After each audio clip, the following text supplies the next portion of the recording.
All right, all right, all right, all right. It's about that time, guys. Thank you guys for all being here. Thank you guys for tuning in. Like always, we will give it a few, let people join in.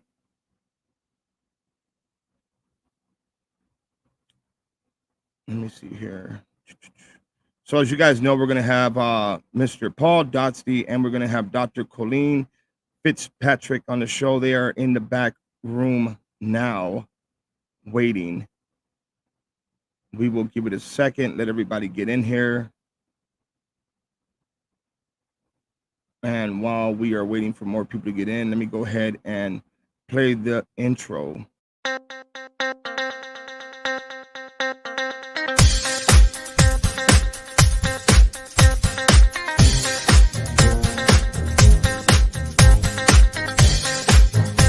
I do appreciate all of you guys being here, like always. When we first get started, I'd like to ask all of you guys if you can press 1. Let me know that you can hear. Let me know that the audio is good and that you guys are, able to tune in.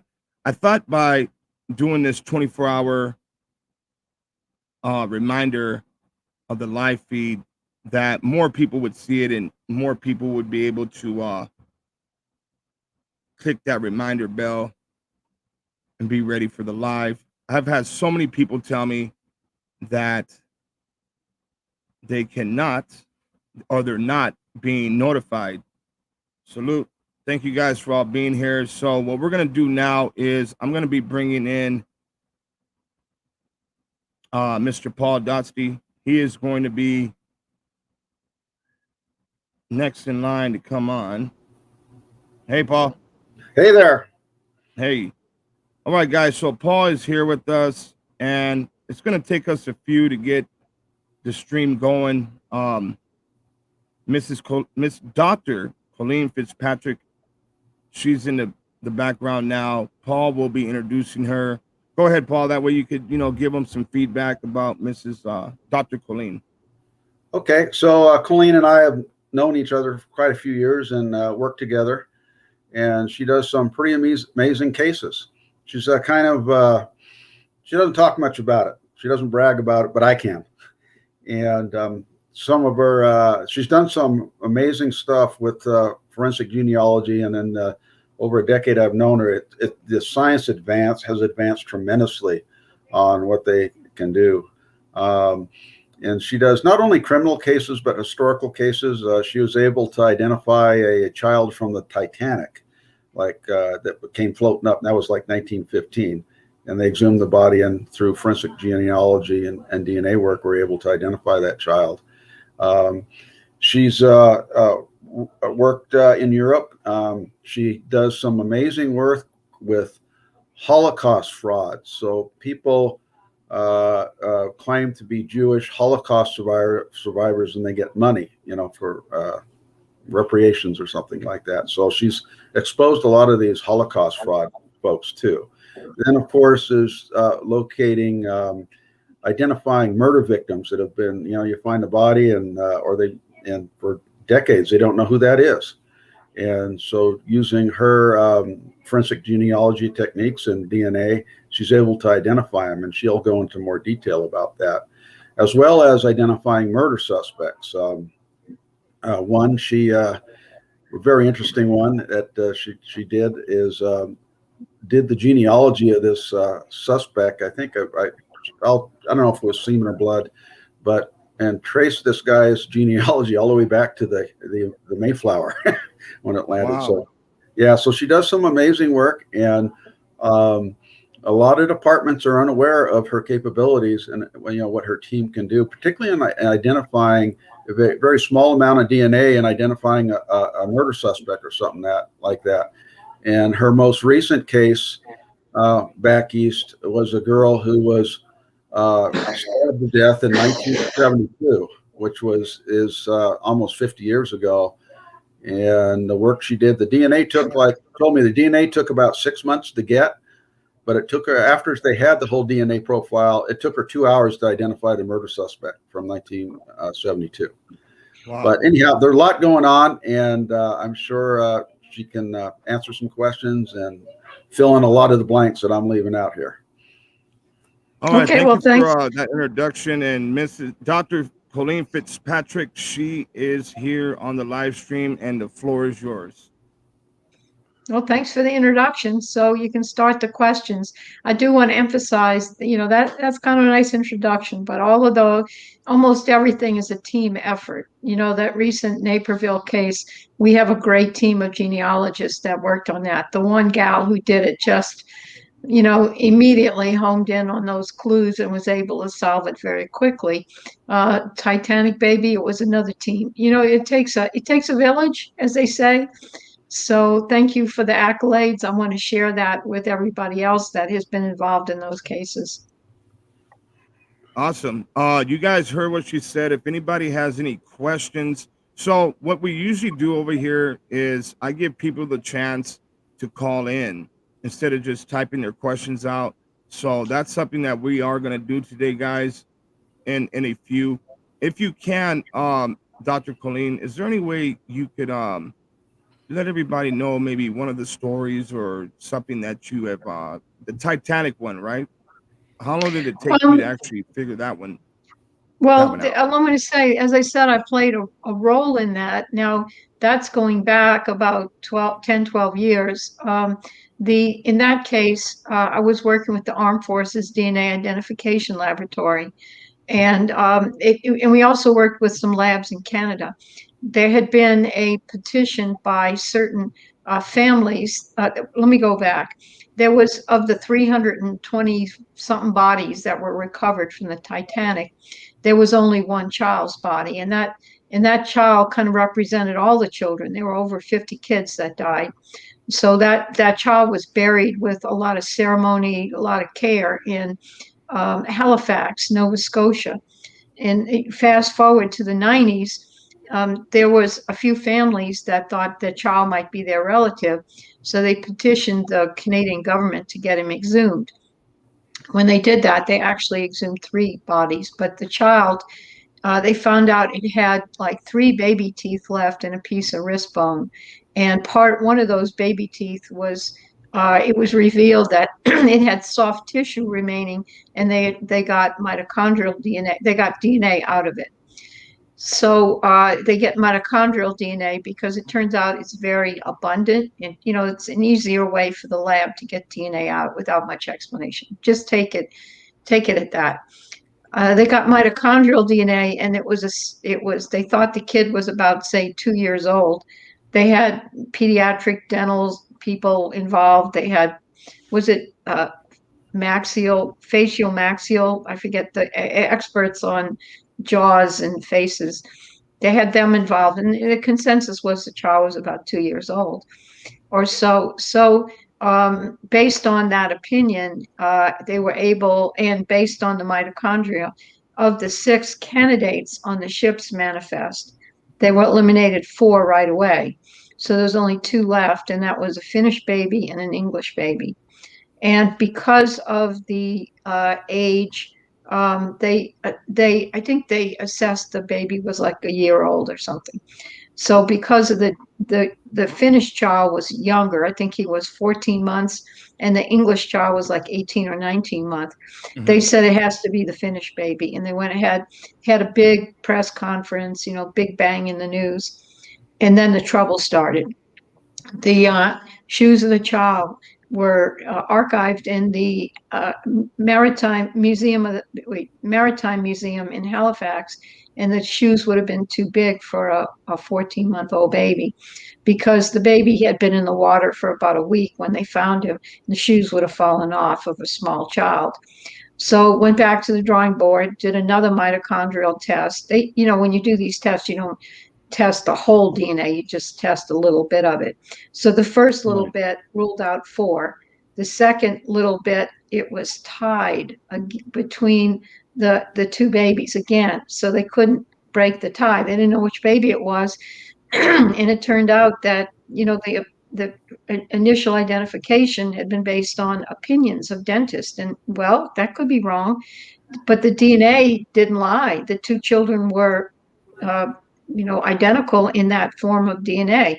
And it meant that they had a common female ancestor in the last about 2,000 years. Who would have thought? Right. So they did Wow. a third part of the mitochondria, and that was tied again. So the two children were almost identical in this corner of the DNA. And finally, Afdil, the research lab, went into the literature everywhere to see if anybody had worked on any kind of this DNA, this type of DNA that they could use to break the tie. And when they did that test, the test was in favor of the English baby.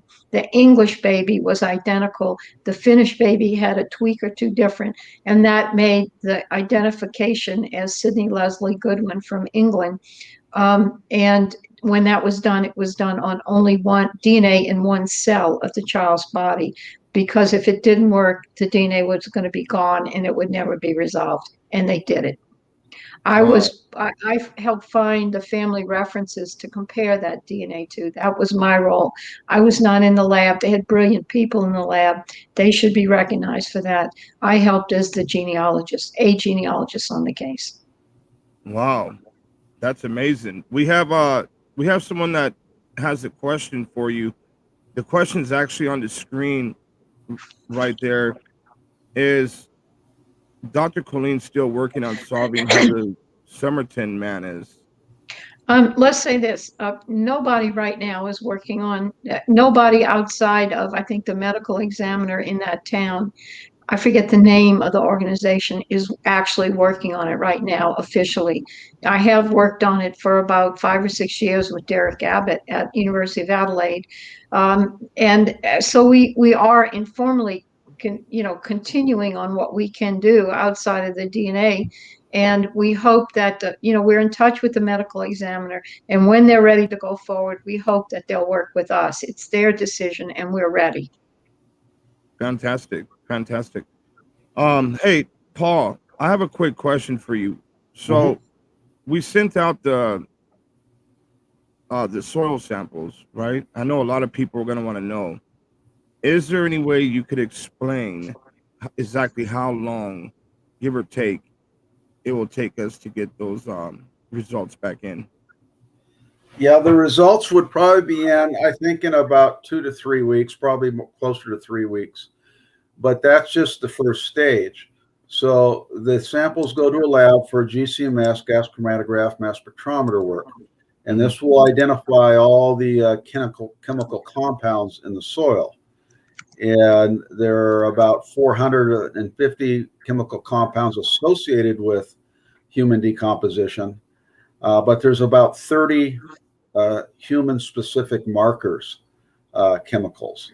And then there's other issues such as you may have chemical compounds that are common with a person and, say, a squirrel or some other thing.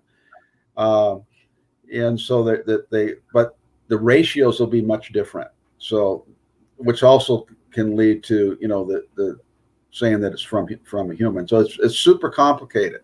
So having said that, after those samples are run, they'll give a big readout of all the chemistry that was, they had, and all these chemicals will be listed.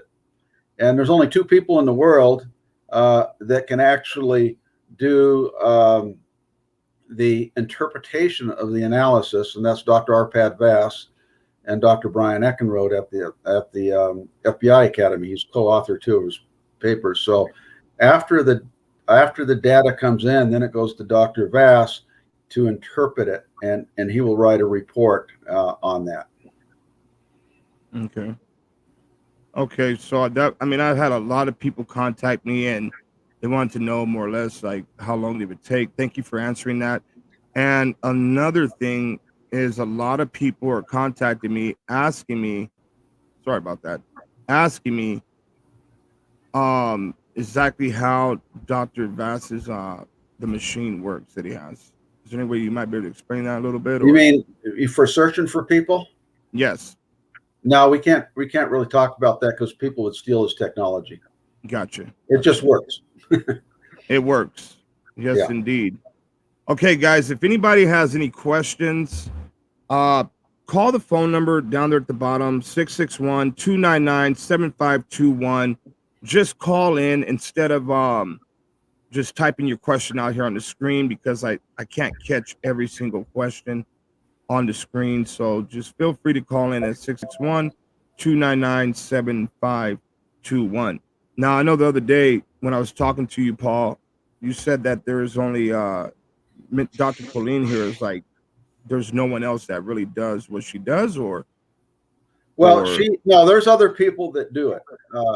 There's other folks that do this forensic genealogy, but Colleen has been kind of one of the first to start using it to make these types of identifications, kind of like the OG.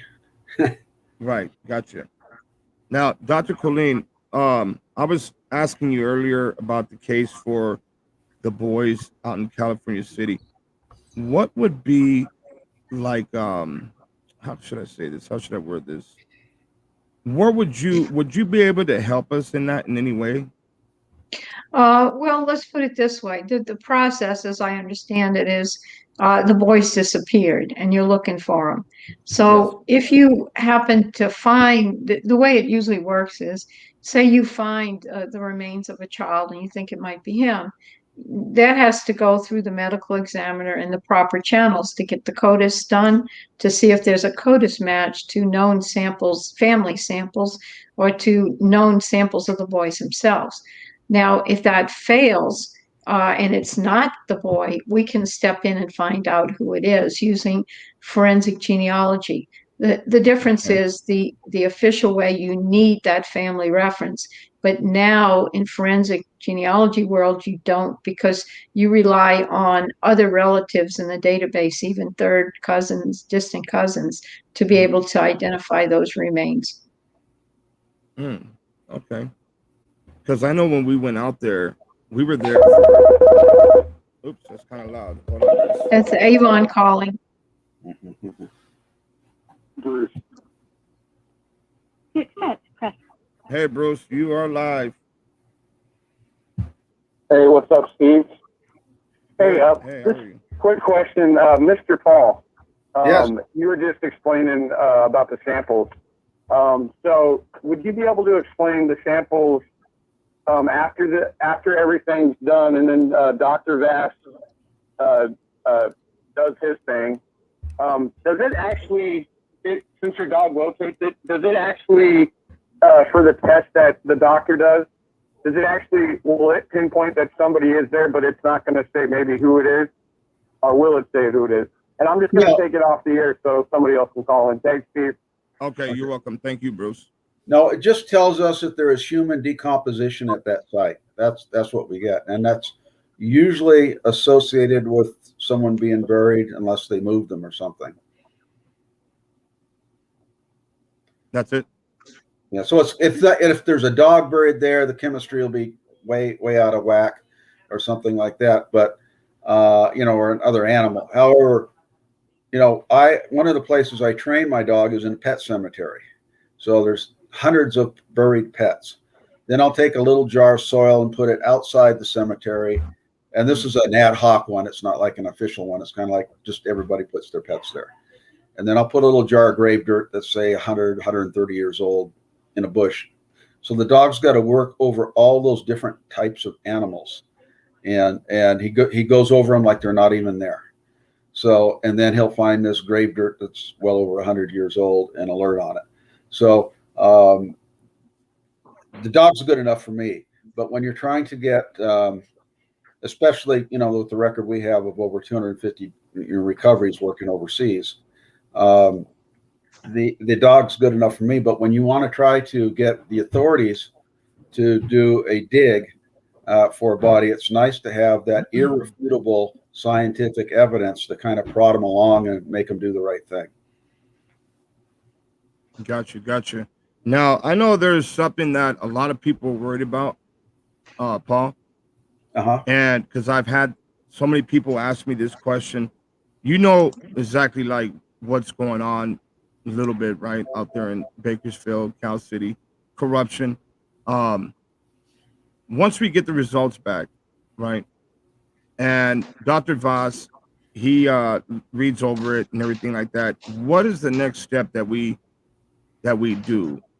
What who do we contact when there's really the people don't trust a lot of law enforcement anymore? Yeah, that's actually a political question, and I don't really have the answer. It has to go to the authorities. It's a kind of a bifurcated case in that it's a California city case, but because it's a small department, Bakersfield Police Department is the agency that's investigating it. And apparently there's a lot of politics. I haven't paid a whole lot of attention to it, but that's definitely an issue.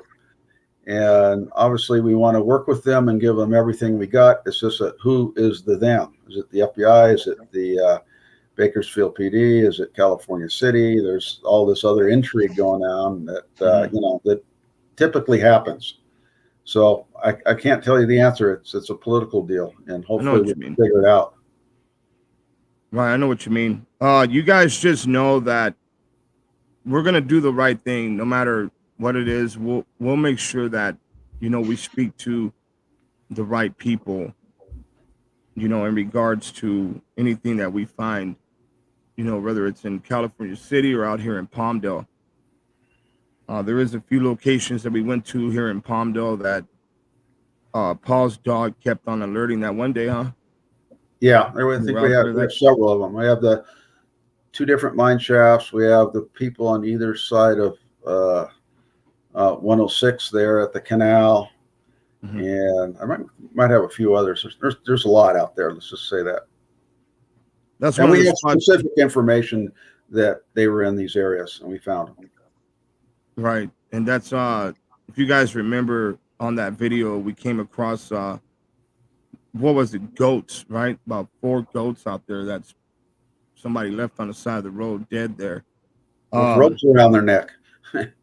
Yeah, that was a weird deal. Yeah, it looked like their necks were probably broke or something, huh? They had somebody did something pretty bad to them animals out that way. But you guys see the phone number down there on the bottom. Now is your time to call in. You can ask any questions you guys want, whether it's to me, Dr. Colleen, or Mr. Paul himself. 661-299-7521. And while we're waiting for that, I'm going to look through some of the comments here. Yeah, while you're doing that, I just want to emphasize what Mr. Paul said there, that we work with the agencies. You really have to. So right. Even, you read, the big splashes in the news where this and that, this person got identified or this crime solved or whatever, that, we say we figure that out. We go to the agency immediately. And we say, what do you want to do about it? Here's what we know. And they make the decision to go get, a surreptitious sample or to ask somebody to be swabbed so that they can, there's 2 stages. We go to the agency. Hold on, give me one second. Hello? We go to the. Hold on, please. Give me 1 second. Dr. Colleen speaking. Go ahead, Doctor. Okay. Yeah, I was just saying that we go to the, when we come up with something, we go. I would call the FBI. That's all right. I'll tell you later. I'll tell you. No, go ahead. I just hung up on her. Go ahead. Okay, way to go. I'm just saying that we go to when we figure something out, we go to the agency and say we think we know who it is. That agency has to go get either a surreptitious sample or get a swab of somebody to confirm that they're right. So in that point, we hand it to the agency. They're working on it. That's what Paul's referring to. You have to figure out who has jurisdiction, who's the people that really have to do the legal work. And then after that, of course, they maybe have enough to arrest somebody. And when they bring them to the station, they take another DNA sample and it's recorded so that that's what's used in court. Okay, Hey, go. Excuse me, ma'am. Can you give us 1 second? Dr. Colleen was speaking. Okay. Just give us 1 second. Then you're on live right now. Just give us 1 second. Go ahead, doctor. Yeah, I'm just finishing that. You know, whatever we do, there's a misconception. We figure it out. We suddenly are in the news. No, we figure it out, and then we turn it to the agency, and the agency decides what to do at that point. It's in the legal system. It's out of our hands. Okay. Done. And on the hey, Steve, on the surreptitious part, so Hello? you know, on the surreptitious part, what would happen as a detective, or some people have privately done this. I was recently on a case with a colleague of mine who's a bounty hunter, trying to solve a murder victim. Is they'll follow this individual around and say they throw a cigarette butt out, then they get that, and that can be turned over to have DNA done to Right. ID the suspect, or they threw half a hamburger away. They're surveilling them and they pick it up and they grab that evidence. So Yeah. Okay. All right, caller, go ahead. You are live. Go ahead, caller. Floor is yours. Yes. If someone tried to burn the remains of the body, could they still get evidence? Yes. You can. You guys can hear her, right? Yeah. Okay. Go ahead. So If someone tried to burn the body, could We they got it. still We be got it. able to Thank you. get evidence? We got it. Yeah. Yeah, So- they're trying to answer your question now. So I've worked with Dr. Steve Snow and Rick Snow, and he does almost all the recoveries for NECMEC, National Exhumations of Murdered Children, and he's also an expert in wells, which we used him on one. Like if people are in wells, to how to properly dig a well. There's only two ways, and generally they screw it up, which we saw in Linden with the FBI. So. Anyhow, you can't completely burn up a person and get rid of all the bone fragments in a hole. There always be like teeth or bone fragments that you're going to get DNA. That's what Rick told me. So if they were burned up, there's very good likelihood that they will be able to get DNA out of what's left. Were you able to hear his answer to you?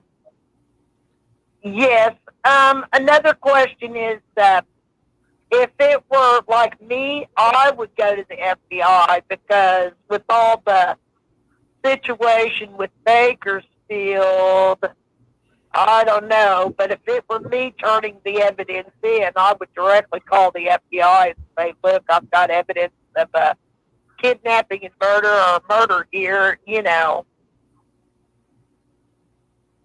want to Right. explain that, Paul? Why that may or may Well, not that's be what I That's possible? probably not a good idea. Let me just say this. I know this is non-related, but 2 more children were killed in the Dallas neighborhood this morning. They were stabbed to death. Wow. 2 more kids stabbed to death. And yes, and they have a woman in custody, but they're not releasing names. And it happened early this morning in the Dallas neighborhood. Wow. Well, thanks for the alert. Yeah. So I just thought that would be interesting to the viewers. Thank you. No, thank you for calling in. Paul's going to answer your question now. That would not be my first choice at all, What's that, Paul? going to the FBI. Really? Well, sometimes they don't have jurisdiction. I mean, Right. the Most of the general time. public thinks, oh, this is terrible, call in the FBI. But, unless, what is it, Paul? It's not, unless it's a certain kind of crime. They don't have jurisdiction. It has to be a federal crime. But the FBI, a smaller agency, will bring in the FBI, to do, say, they have an extensive emergency evidence response team. And so they're going to assist, but they're always in a secondary position unless there's a federal crime. They're invited in or asked to help, but they do not initiate anything on their own unless it's a federal crime. Okay. Somebody says, okay, AV News Crew is here. He's in the chat section as well. Matt, I'll be giving you a call after this live panel. If anybody has any other questions, now is that time to call in. Please remember, when you ask the question, let me know. who it's for. Let us know if it's for Dr. Colleen or Mr. Paul or myself.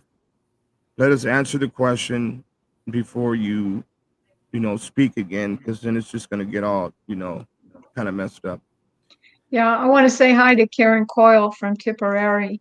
I'm really familiar with the area. There's lots of Fitzpatricks around Tipperary and Clonmore, if she knows where that is. There was also a settlement called Adamstown for a while that went away. So hi, top of the morning. Is that where you're located, Dr. Colleen? No, I'm in Fountain Oh. Valley, California. Oh, okay. You're out here in California. This is Karen Coyle said hi from Tipperary because I'm so Irish. So I'm just saying hi back. How you guys liking that heat?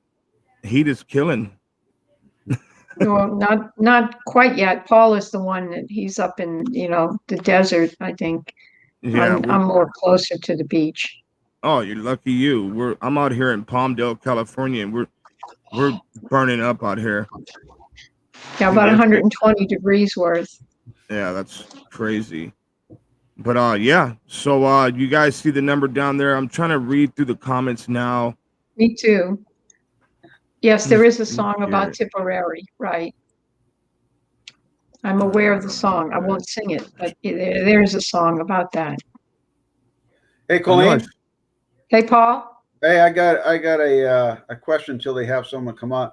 What was your longest case? In other words, from start to finish, what was your longest one that you would, that you just kept at it for years? You want to name a category? Trying to identify either a suspect or a victim. Oh, so you want the law enforcement forensic? There's some Holocaust cases I've been working on for 12 years. I mean, okay, you want to put those as outliers there, but probably a couple of Jane Does I was involved in. I'd say the second longest. Well, there's some we still haven't solved right now that I can or cannot talk about. But the one that we have solved was a case called A Woman Found in a Well in Virginia. It was called Bell in the Well. That was when I was with the DNA Doe Project. And Bell in the Well, she was found, gosh, I think in the 90s. There was a place where there was grass and kids would play. It was an old house, had been torn down, it was a big field. And there was a well in the field with a board on top, and the kids used to sun themselves on the board. And the next lot had a house. The kids lived over there. So they were playing the lot and decided to take the lid off the well. And it had rained a lot recently, so the water in the well was high. And they took it off, and they found a woman floating in the well, and she had been weighed down with cinder blocks, and I mean, her hair was floating. So of course these kids freaked out and then called the authorities, and that started, trying to find out who she was. And the problem that, we were eventually called in, they had about 5 years earlier, let's say about 5 or 6 years ago, they had reopened the case. And there was a lot of publicity in the area saying, does anybody know who this woman is? And nobody answered. So they thought maybe she was from out of the area down in Alabama, or, had come up for like a meeting or something. But we found out immediately doing the genealogy that she was from West Virginia. And so the challenge, whatever you know about what we do, is we build family trees. You must know that. Well, the problem is when we started working on this woman's tree, we found out everybody we knew was related to everybody else, because in West Virginia, everybody's related to everybody else at least 3 or 4 or 5 times. So you can't build a real tree anymore. You have this big baobab where nothing's clear. And so that, immediately you really can't do clean genealogy. You can't find mom and dad. You find mom and dad are cousins. And so we have a tool, believe it or not, it's called Are Your Parents Related? And you can put the DNA in this tool and it will tell you that. Really? So we did that with this woman, and her parents were not related. So we freaked out. And it turned out in the end, it took us over a year and a half to figure this out, untangling everything. But what happened is her parents were not related. we usually use, say, 20 matches of different cousinships, DNA matches, DNA cousins, to figure any case out. And in this case, we used almost 200, and they were all related to each other. It turned out this woman's mother was from West Virginia. Her father was from Germany. He had come through Canada and he had settled in Wyoming. So he had nobody in the database. He had no relatives. He was an immigrant. There's no family in the United States to take any of these tests. So that's why all the matches were on mom's side. They were all interrelated, and her parents, he was not in there, and her parents were indeed not related. Wow. Wow. Hey, there's a question here on the screen. Remember that last video I put out? And we know from Monique Figueroa, Paul. Mm-hmm. Do you see it? Yep. A lot of people caught on to that, as myself, that the news showed a location that was not the location where her car was at.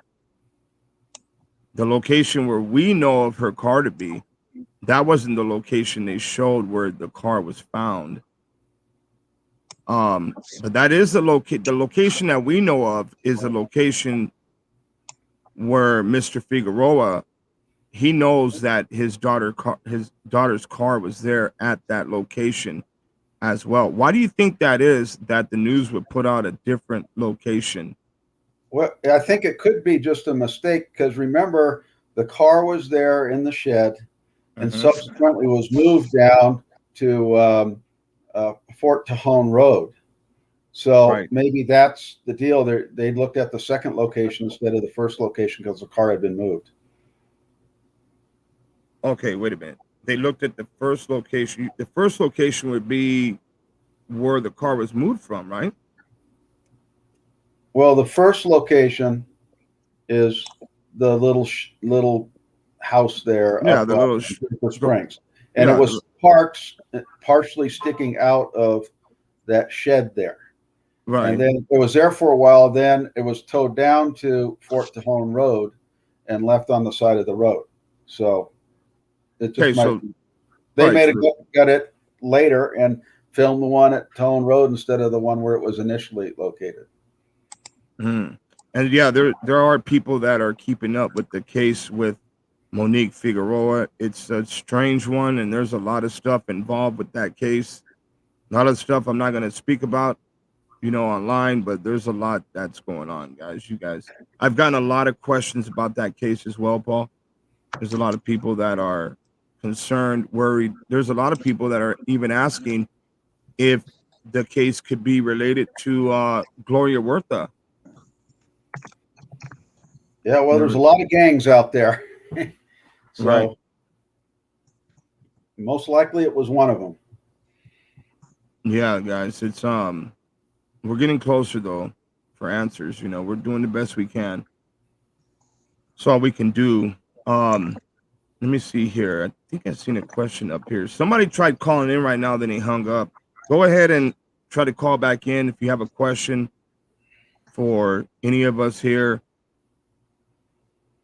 I was going to ask Paul, wasn't that the case I went out with you we were driving and we went out with you and Arpad and the crew that day?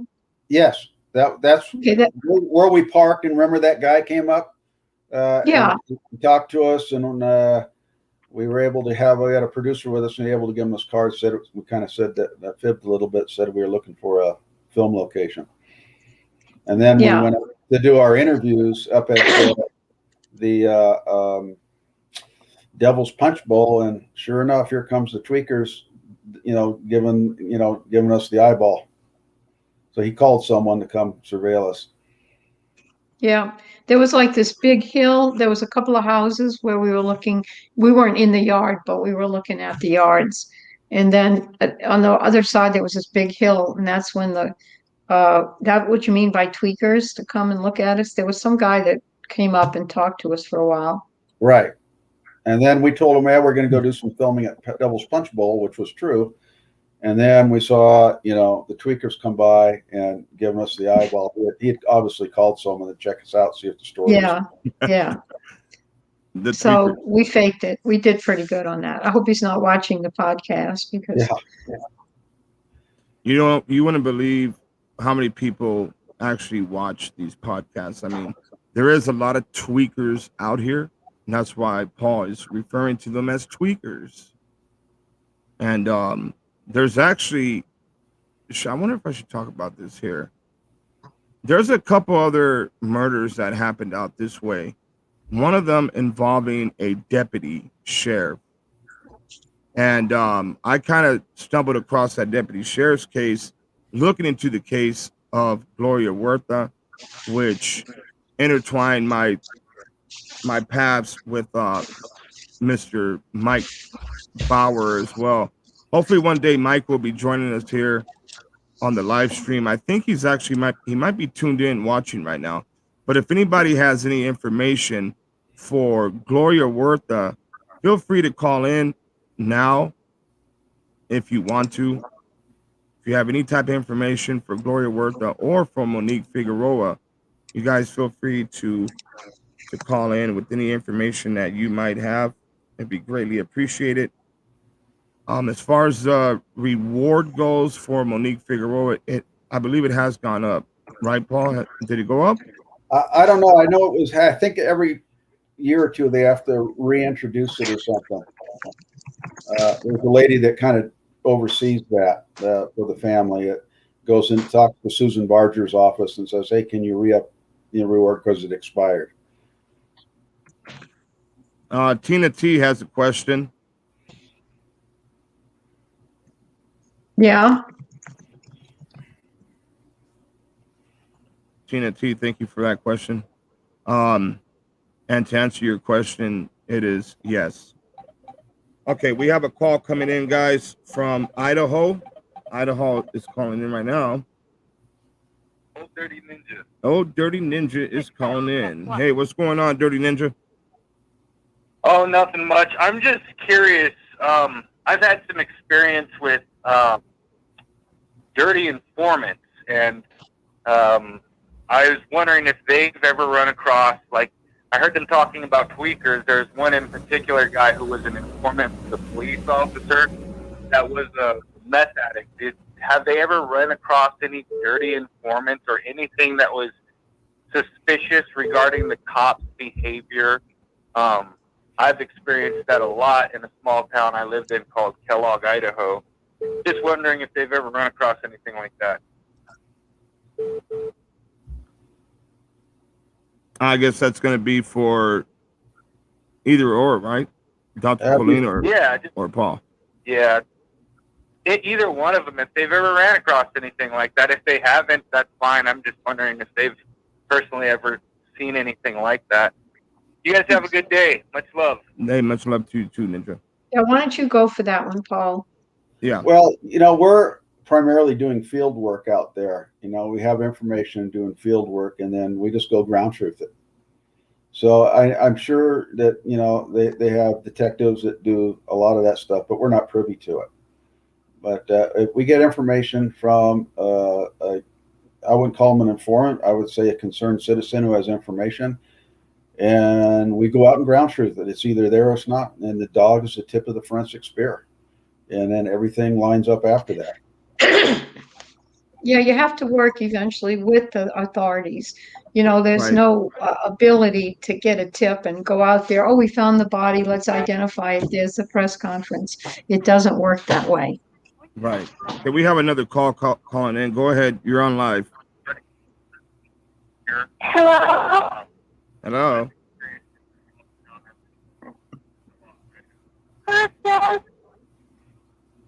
Hello. Okay, I'm hanging up. You know what, Dirty Ninja, I know what he's talking about as well. Me personally, I've dealt with a lot of that already out this way. You get a bunch of funny calls like what just happened right now.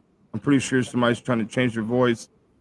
I've had people come up to me and make up these crazy stories, and then they ask for money.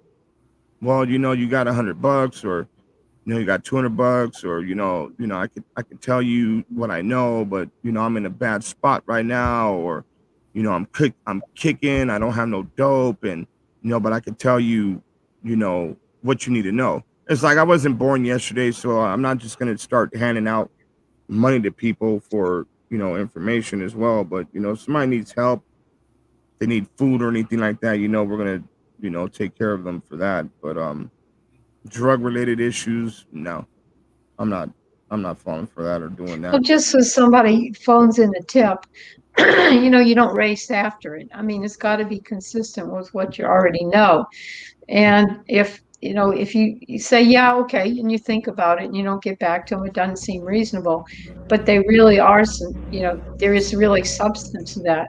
The substance will come out. Either somebody else will call, or they'll call again, or there'll be more supporting information. You just don't run after every tip that comes in. And I can anyway. I work with the agency. I will turn that tip over. I'm Right. not going to do anything about it myself. I've been asked, listen, I'll call the police 10 times. Can you call them for me? And maybe they'll listen to you, and the answer is no. If they don't want to answer the phone for some reason on some subject, they're not going to answer the phone. I don't want to be the intermediary to irritate the authorities anymore, because then you won't get any cooperation. Right, absolutely. And that's something that I am learning, guys, as I go. I was actually doing that, Dr. Colleen, in the beginning with the case with the boys out in Cal City. Every person that called me with the tip, I was running everywhere. Just boom, boom, boom, boom, boom, boom, boom, boom. I mean, I was going to parks, to the middle of the mountains, middle of the Yeah. fields out here, just everywhere. And most of the times when people were calling in with tips, they were psychics. I found out later on that they were psychics calling in and, talking about they know where the boys are located at. And so, I mean, it burned me out really quick. It put a lot on me. I was going from Palmdale, Bakersfield, then I get a call that they're in Palmdale, back to just everywhere. And finally, I'm just like, wow, I can't do that. I had to learn while I was going, and now I know what law enforcement goes through, because I do get a lot of emails and a lot of calls from people, and now I have to try to distinguish, well, which ones are, legit, or which ones are just a bunch of, fantasy type stuff, or, whatever people had a dream about, Yeah. But Well, let's say this, that, I don't entirely discount psychics. I don't entirely. I would say that you can't, they very, very rarely do they produce any information you can really act on. They say there's a blue house in the area or something. And I'm not going to discount that, because I myself have had, intuitive flashes on something, and I was right, there's some reason, but that's for me to work on. It's not, I can't prove it. I can't connect it. It's just something I know because of experience. So I'm not discounting psychics. I'd say, but majority, you just, no matter what the lead is, you really can't act on it. It's not specific enough. right, and that's my thing. I believe that people do have gifts, and Yeah. because that's happened to me before too, where I've had like these flashes or something, and Yeah. or some people might call it. You ever heard of deja vu? Yeah. I mean, I've had a lot of that before, and I'm just like, wow, what the heck is going on here? I've been here before, or I've seen this before, Yeah. and Yeah. so people call it deja vu. So I do believe in the gifts, but sometimes it just gets a little carried away, where Yeah. some folks are just they just And, want to throw stuff out rarely is there. it something you can give to somebody else to act on. It's sort of me. I know, oh, I know what happened now. And I know, it gives me some direction, and the 10 things I can look at, I'll look at that first. But that's not something, I can really tell somebody enough about that they can do something about. So, we all have that gifts, and I think we all have that. It's kind of, Right, universal, mainly among humans, that you have some right. kind of intuition. it's just not something you can apply to a criminal case in a way that makes Right. sense. Right. Here's a question, Paul. I'm gonna, ask you because you're prior law enforcement. I don't know if you know this, but around the time the boys came up missing out in California City, there was a pretty big fire that was in Bakersfield, California, at Trezell West, his mom's house, in the backyard, and there was a van seat. I believe it was the van. The back seat was set on fire. All kinds of stuff was burned. And that happens to be a location where we just found out recently that they have not searched that backyard where that fire was at. And what's the next step to get BPD out there? Well, you can't make them do their job, but what is there to connect that to the boys? I don't understand. They had a fire in the backyard. Yeah. So okay, there's it's a pretty deep story. I'm gonna have to sit down and talk to you about every last thing with that, the story with the boys. I wish Crenshaw was on here right now because Crenshaw knows a lot about the fire that happened out there. She actually made contact with the next door neighbor that told her all kinds of stuff. These two boys, they just vanished. Yeah. Well, No I can one tell knows. you from what you're saying right now, that there's a fire in the backyard and a seat got burned. That's not enough to get a search warrant. Not by a million miles is that even enough to get a search warrant. You got to have more. How does DNA hold up in fire if something was burned? Is there still a way to extract the DNA, or? I'll leave that to Colleen. What's that? Yeah, Dr. Colleen, could you answer that? If You mean if yeah, what? Here, let's take this one call real quick. We have North Carolina calling. The Real T. Hey, go ahead, Real T. You're alive. Okay. My question is, considering all the corruption with the BPD and everything, if, for instance, some of the soil samples do come back and connect to the boys, and they don't cooperate with Mr. Paul or whatever, what would be the next step? If we take everything to BPD and they decide to say whatever, and they don't take it serious, what do we do after that? Find a national reporter. And that there's nothing. That's not the first nothing time law that's enforcement hates more than being exposed to the media. But I don't think that's an issue. I think that if you found something that was credible, I think they'd act on it. I mean, there's a lot of this conspiracy theory stuff, but there may be one or two issues with this particular officer, but I think they would do the right thing. Okay, but let's pretend if they don't. National reporter. Yeah, that's it. I mean, I don't know. Another thing? I'm gonna jump off because I can't. Okay. All right. Thank you for calling in. Yeah. Well, another thing in another case I was involved in, that I am involved in, there was a young woman murdered. All right, and the local authorities took a year and a half to do an autopsy, figure out why, the whole look at the crime scene, etc. It took a long time, and the family was not very happy.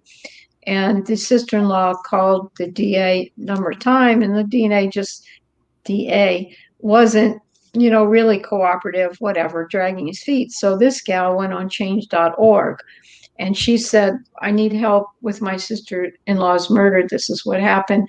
I'm looking to have a petition to ask DA so-and-so to please step up his investigation in the case.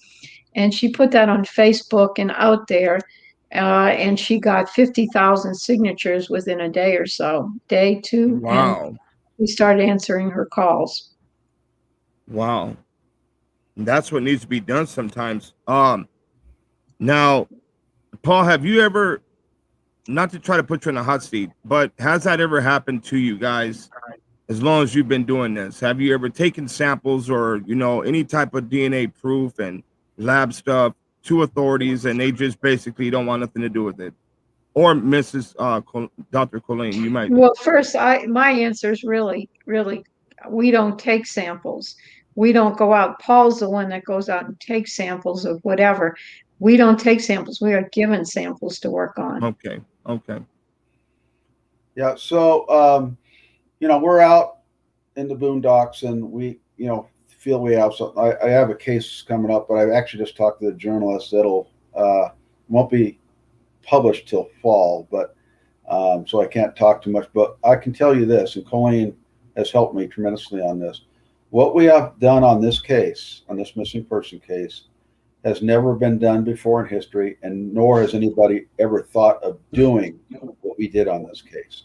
So stay tuned. It's going to be pretty good, and it's going to change missing person wilderness cases, I think, forever. And we can do a lot. There's a lot going on that we have capability that no one else has, and I mean including the FBI. And that may sound like we're bragging or like BS. I guarantee it's not. Between Colleen, Arpad, and I, we can do things no one else can do. Absolutely, and I appreciate that. That's the frontier, everybody. It's doing more and more with less and less and crazier samples. Wow. But that back to the original question though, have you guys ever had any problems though with well, I can tell you the problems we've had with JPAC and History Flight. Okay. And so History Flight is a nonprofit I've worked with extensively overseas, locating missing Americans from the Second World War. And they'd done a lot of GPR work, but they never had a dog out there. And let me tell you, getting a dog to the other side of the world is not easy. It was a process, but it worked out well. And my first canine buster alerted on a location, and JPAC came in, and well, initially they banned us from the island because they won't go to Tarawa, but they don't want no one else going over there and making them look stupid. So we tried to work with them. We gave them like 3 days worth of data. I mean, Mark presented this over 3 days to JPAC, and they said, "Okay, you can go with us." And then they go over there and they got us banned from the island. So, and he kept extending the hand of friendship, and it got slapped away every time. So I did an investigation on this particular site where a Marine was found by a Peace Corps volunteer when they were digging a hole for a light post out there. There's a tiny little island. And in 3 days, 6,000 people died on 285 acres. Probably about over 4,000 Japanese and over 1,000 Marines in 3 days. It's the bloodiest battle in Marine Corps history. So anyhow, and then the Seabees came in, which is the construction battalion, Navy, and they flattened the whole place out and destroyed all the Marine graves, so no one knew where they're at. Then later on, they put up a really nice cemetery with no one underneath it because they had no idea where they are. So anyhow, the whole thing was a major cluster. So I found out where this location was, where this one Marine was found. And where there's one, there's probably going to be another. At that point, my dog was on 3 legs. He lost one. And anyhow, I launched him in the area, and he alerted along this line. And because of the bad faith the government had done, I didn't even know they were digging. I mean, we brought it's the dog first, always the dog first, then the ground penetrating radar. If you have radar anomaly and the dog doesn't alert there, you move on. Okay, you got to have those two. And that's been History Flight's thing, and it's worked very, very well. So ultimately, no one ever said anything to them because they they had one scientist come out from JPAC and dug a little hole and found a spoon, a Marine spoon, and said there ain't nothing here. Well, their protocol is they have to dig like I think 1 or 2 meters diameter if they find any artifact. They didn't do it. So after being ridiculed and punched, and by JPAC, they had to change the name because of this. History Flight went there. I got the really good alerts, and it's kind of a long story of how I did the investigation from the United States, and good GPR, and they started digging, and they didn't tell no one. And this took 3.5 months, and the trench burial that my dog alerted on had 35 Marines in it. Jeez. Including a Medal of Honor awardee who was missing. There were 3 Medal of Honors awarded on Tarawa, and Lieutenant Bonnyman, he was buried with his own men. And we knew he was there because we had a list. Our researchers had a list of, they didn't tell us where it was, but who was in that trench burial. And his grandson was present when they brought him out. And so after that, JPAC had no idea. I mean, I was in a. They came over to look at us we invite them. We just like we'd invite law enforcement, come out with us, see what we can do. And I remember the colonel there. We're sitting at a table and says, "Yeah, we're here to make sure these yahoos don't go out and do anything." Yahoos being us. And they took 2 C-130s to bring all those Marines home. Jeez. Wow. So, Paul, I didn't know the end of that. Did they clear up the whole island or just those 35? I mean, I was sort of part of that. More. See, the first time I went to the island, we had an area that we knew there was probably some burials. So I launched the dog. That was my first trip there. It was the third trip there is when we found this other, and we found some others, but I got alerts all the way down. We got good GPR anomalies, and this was a recovered burial. However, there was no forensic anthropologist. It was the guys that, after the war is over, the guys that went out there were the guys that are going to be essentially the cannon fodder for the invasion of Japan, which, was going to cost us over 500,000 casualties until they dropped the nuclear weapons on Japan. So those were they. So the bottom line is the dog found 30,000 human bones. 30,000. Now there's 206 bones in the human body. So we say it's from 200 people, because if you find 2 American boots with feet in them, we say that's one person. And so that was our first attempt. So it shows that our methodology was on the mark. Dog, ground penetrating radar, excavation. And so recovered 30,000 bones. And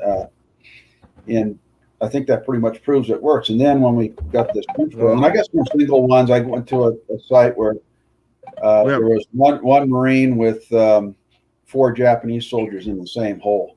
And when they started examining them, there's like 5 M1 rounds in the chest of this one Japanese soldier. And then this Marine, it looks like he jumped in there and fought with these Japanese, and everyone killed each other. He had saber wounds on his bones from a sword. And so anyhow, it's and the dog nailed it perfectly. So, and there's a lot of other ones that we found. A lot of time you find people, they find Marines, and they go dig a hole for a garbage, and there's someone down there, or a Japanese soldier. Mass graves, worked a lot of mass graves there, but as soon as usually the Marines are in the trench burial, they're buried in a grave. Japanese are just dumped in a pit, and about 4,000 of them. So, no one's ever done this before, and this is what History Flight does. They do what no one else has even conceived of doing. Are they still working out there then? They're still working out there, right? Not since the COVID thing. Okay.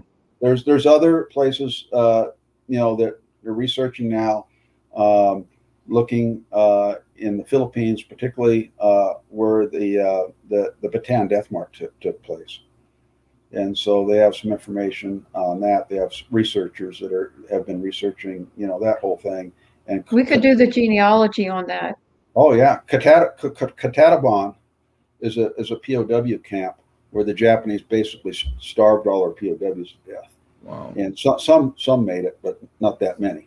And so they're buried there, and but there's no markers, and so I mean there's a lot of work to be done there. And then we also have some guys looking at going to Guadalcanal, which I'm real familiar with. I haven't been there, but I know someone who lives there, and there's a pastor that I know. Well, We we'd be glad to do the genealogy because all those are Americans, and that would be, you know, easy for, not easy. Some cases are easy, some are hard, but we know how to do that. Right. We have Yeah. we have a caller, not trying to interrupt. She has a question for either or. Go ahead, Sherry, your life. Hi, Doctor and Mr. Paul. Hello. I think I'm lagging. You're gonna Have have you to ever turn heard what you of Sherry, the- what you're gonna have to do is you're gonna have to turn down your volume on your phone or your TV and just ask your question because it's gonna sound like you're lagging. Okay, thank you. Mhm. Yes, I was just wondering if you all just work out west, or have you ever heard of the Crystal Rogers case in Bardstown, Kentucky? It's been going on for years, and it's so much that goes on around this case that a police officer has gotten killed over it, and the father of Crystal has been shot over it, and it's been going on forever. You could probably look it up. It's Crystal Rogers in Bardstown, Kentucky, and they still can't seem to solve this. Her car was found on the highway, and her boyfriend, you know, was under suspicion, and I don't know where the case is at now, but it's been on TV, and they've had people from out of state come in and looking into it, and if maybe you all could, you know, find out something about it, or I don't know if you all come out this way, but it's a real interesting case. And Well, she you has know, like I want to 5 say children, and like I said, there's a lot of other things that went on around this case that happened after she went missing. Okay, Dr. Colleen is about to answer your question. Was that it, or did you have a little bit more you That want to was say? it. Alrighty, well, thank No, you for that was calling it. in, and you'll hear her answer. She's about to answer your question for you. Oh, I didn't mean to interrupt. Right. Okay, I didn't mean to interrupt. On some other podcasts, sometimes you can interact with the caller and sometimes you can't. So I just want to say, if somebody's missing, you can't, you know, we either have to have a body or we have to have somewhere to look. You know, if the person's missing, you can, you know, process the crime scene, see if there's DNA or trace evidence that we can use to find out who was involved in her departure. You know, we can't, you know, I can't go to a crime scene and it's totally unsolved and figure it out. We have to work with the authorities again. So either, you know, Paul has some leeway in doing some other stuff, but unless there's some, you know, details of the crime scene, some DNA, et cetera, that we could work with, you know, we can't do anything for you. But Hey, give me a second. She's, Yeah, you know, what we do is we go out and look and find something, and then we report it to the authorities, and then it's up to them. And we can't excavate the site. You can dig, you know, like on private property with permission, but as soon as you find human remains, you have to immediately call the coroner. You know, you don't want to get in trouble. But we prefer to, you know, go out there, quietly do what we do, and work under the radar. And when we have something, we just turn it over to them, and it's up to them. And yeah, in one particular case, they, you know, from AV, they said no. It's okay, nothing we can do. We can't make them do their job. Yeah, and we know. it's not, I mean, yeah, you could stand on top of it, and I don't know. You can't make them do their it's job. not like if there's a mess and say the crime scene is messed up or the people are fighting over jurisdiction or there's some kind of political mess.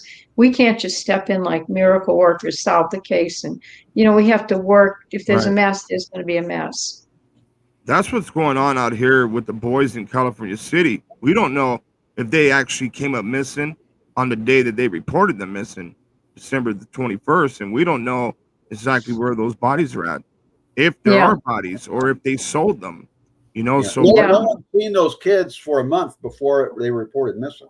No one's seen them, and No one, absolutely no one in California City seen those boys. Not even the neighbors, not even the person that lives directly behind them. Yeah. No one seen those boys ever, from what I understand.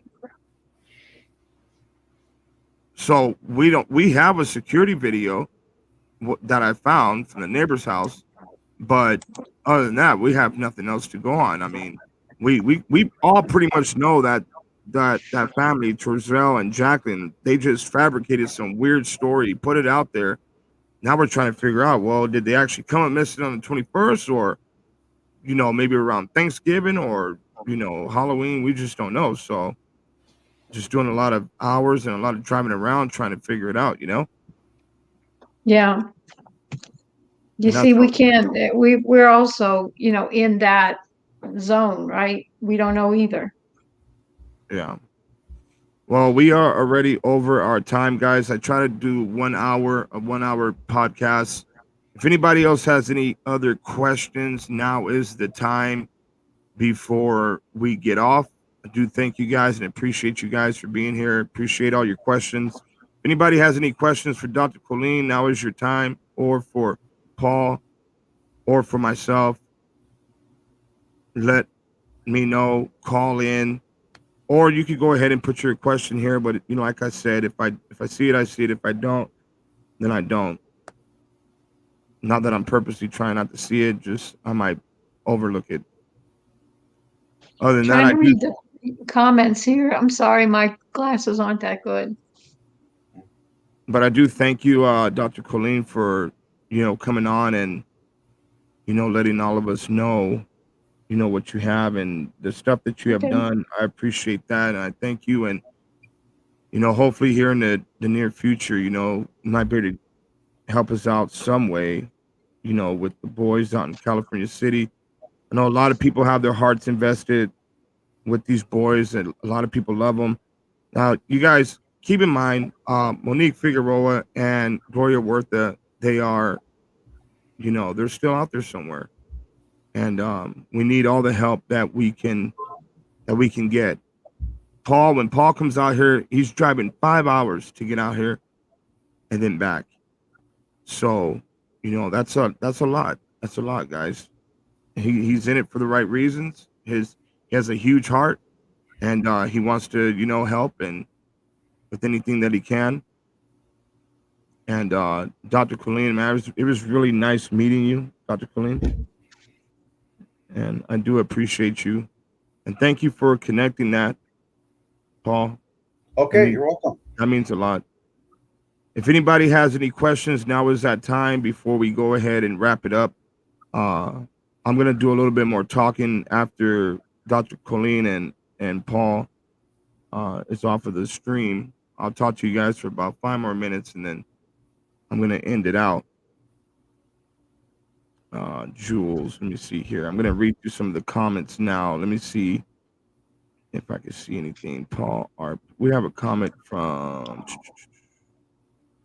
Stacy. There's Stacy right there, Paul. Hey, Stacy.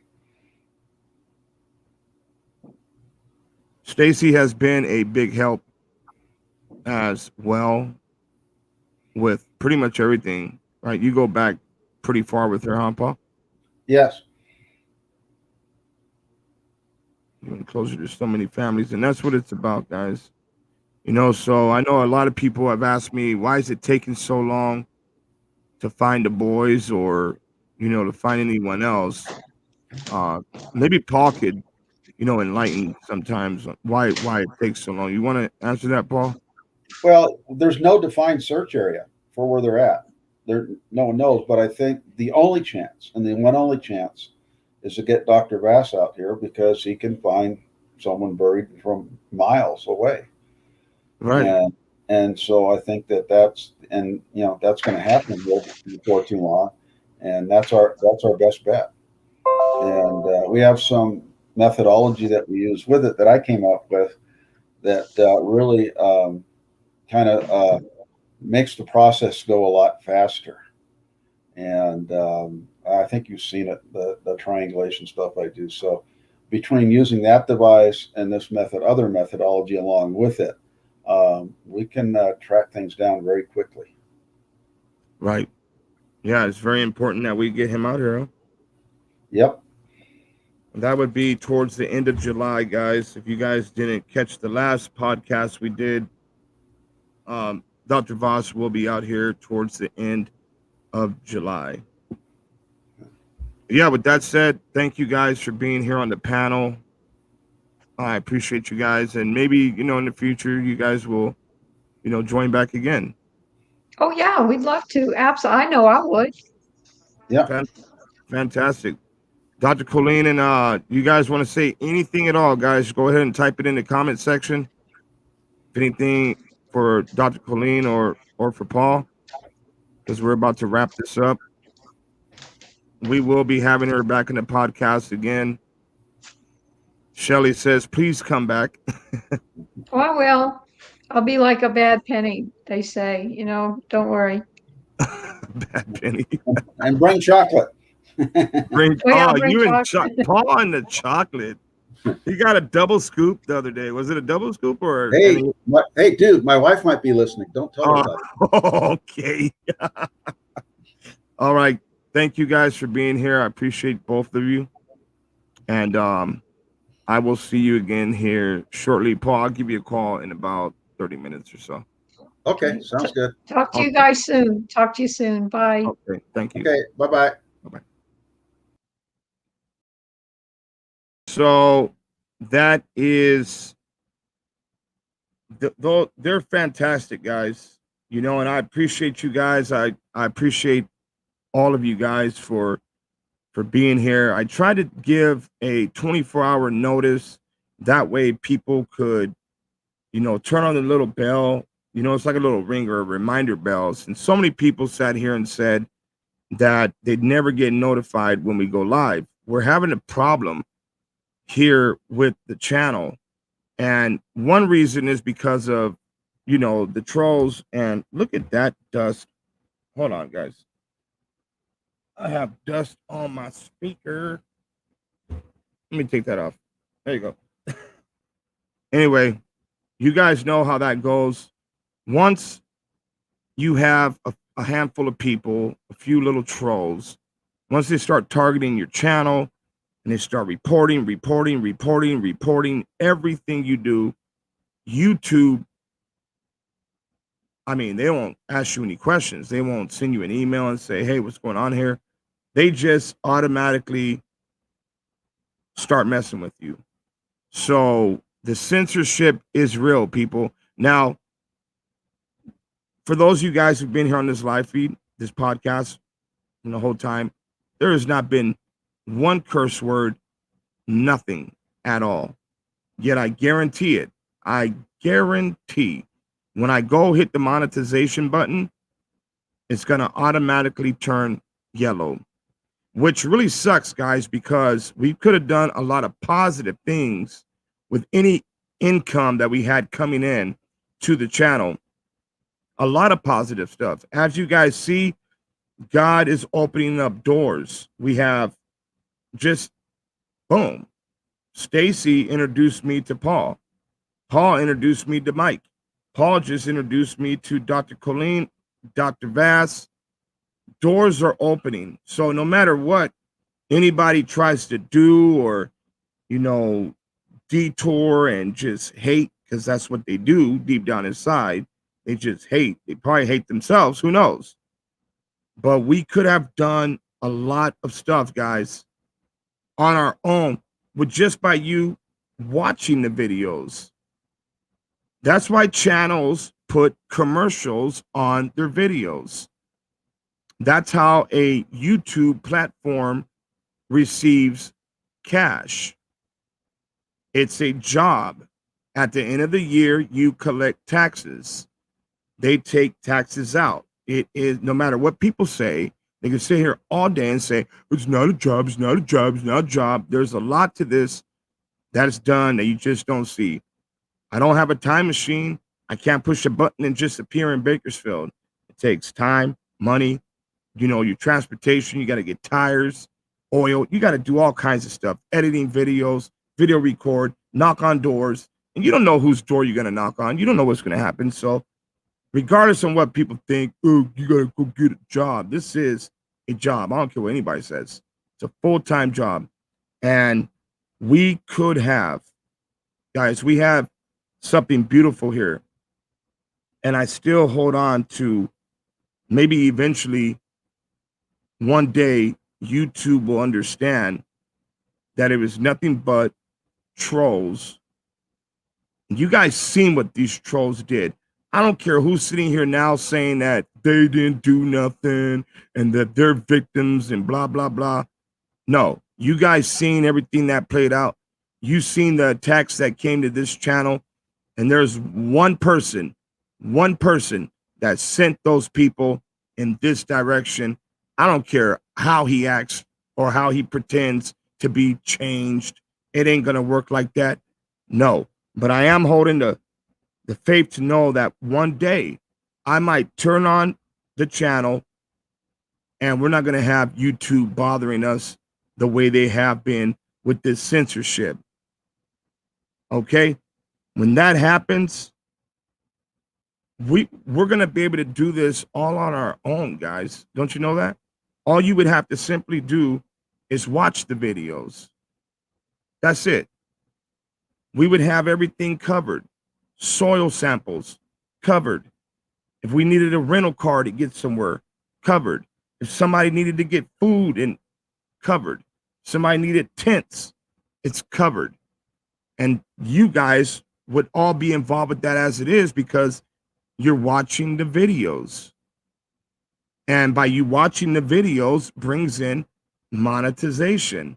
Now, I'm an open book, guys. I don't have nothing to hide.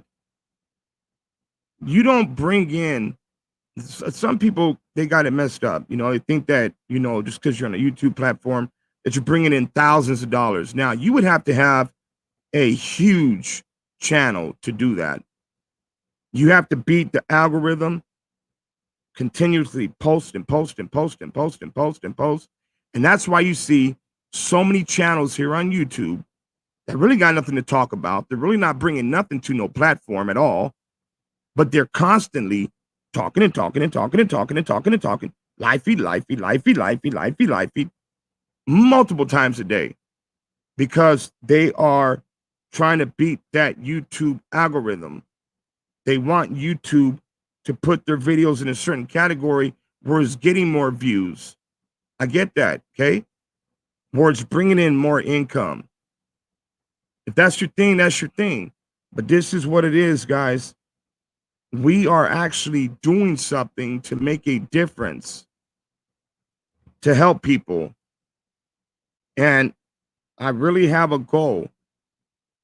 Sometime by next year, you know what? Let me go ahead and I'll bring, that way Paul won't be sitting here in the background. He's here with us again. But sometime by next year, I'm really praying that God is going to open up even more doors and make it possible that we can help even more people. Okay. And it's a huge blessing that Mr. Paul's here. The guy's been a blessing. You know, whatever he's been able to teach me, you know, I'm learning from it. You know, the stuff that he's shown me, or, you know, I'm learning. And I do thank you. Thank all you guys for being here and making this possible. Because if it wasn't for you guys have a voice. I've told you this before. You're not just a comment on the channel. You have a voice. This is your platform. You can call in. You don't have to be shy. You don't have to be scared. You don't have to be nervous. You can call in. Okay, I get it. You know, there's a lot of people that you know, a lot of people watch. But you can call in. This is your platform. Any concerns you have, call in. You know, let's just make this happen. Because me, myself, you know, I don't like having to turn and say, hey, guys, we need help with soil samples. Hey, guys, you know, we need help with this and that. We could be bringing in enough income on this channel without having to do that and just make it happen. And you guys are still being a big part of it by, like I said, watching the videos, liking the videos, sharing them out on different social media platforms. You guys, please do not forget, you know, the boys. We're never going to forget about the boys. We know that. You guys also remember we have Monique Figueroa. We have her dad that is constantly in pain because he needs to know where his baby's at. Okay. Can you guys imagine what he's going through, guys? I mean, that's enough to make somebody, you know, drink again or, you know, do something crazy. And he misses his daughter. He needs to know. He needs closure. He needs to find, you know, where she's at or find out exactly what happened. For that way we could get her properly laid to rest. Right, Paul? Right. And then we have Gloria Huerta as well. Listen, it doesn't matter, guys. Well, because I've gotten some pretty rude comments from people. Oh, that person was a drug addict.